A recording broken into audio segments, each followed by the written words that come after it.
Welcome to the channel. Today we are going to explore how to enable preload pages in Google Chrome Beta on your mobile device.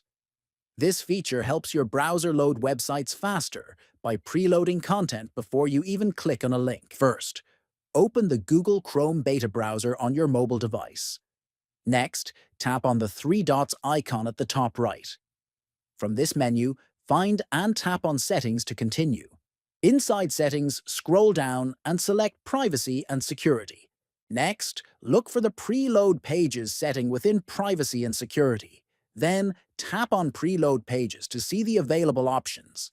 Finally, choose Extended Preloading to enable the browser to preload pages for faster access. Once you have enabled extended preloading, Chrome Beta will automatically start preloading pages in the background, improving your browsing speed and overall experience. Thanks for watching and enjoy faster browsing with Chrome Beta.